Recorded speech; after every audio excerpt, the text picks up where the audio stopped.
So President Obama says his farewell to the Oval Office and the nation in a televised speech.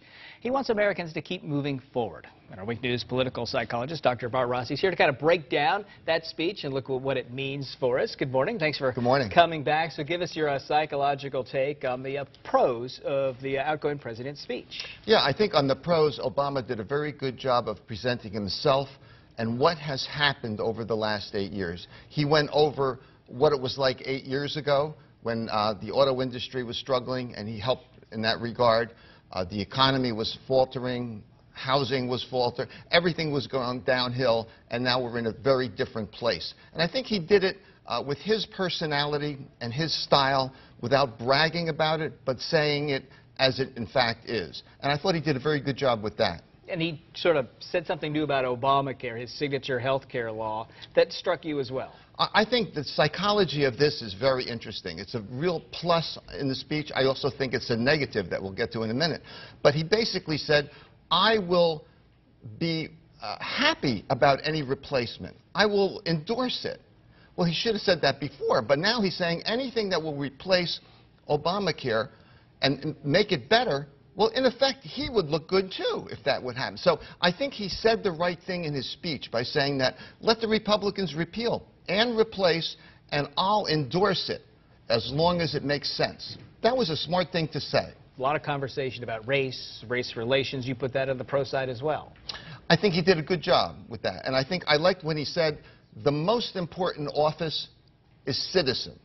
And I think he meant that we should all be citizens and look at each other in a very endorsing way and in a helpful way and a positive way. And when you're on the way out, lots of people to thank, the staff, the vice president, a good mark for him there, you think, too? Probably the brightest moment in the speech, when he said a lot about his wife, the First Lady.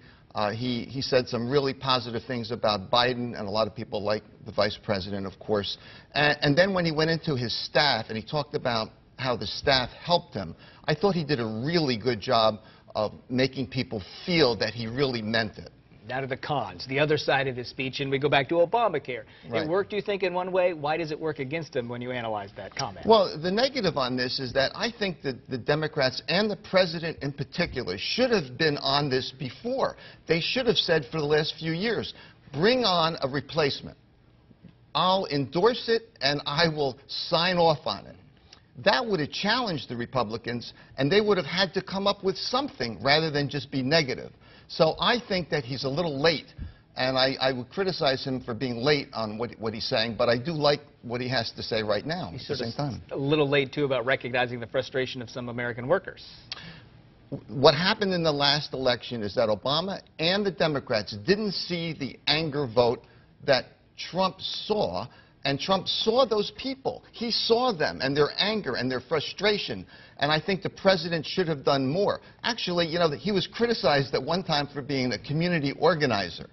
I think he should have been more like a community organizer and get out there and really talk to the folks who are frustrated and agitated. And that's something that I think he faltered on. Well, it's almost time for him to move out and the president-elect to move in. I know we'll be talking to you more, Dr. Rossi. Thanks for coming in. Week News This Morning. We'll be right back.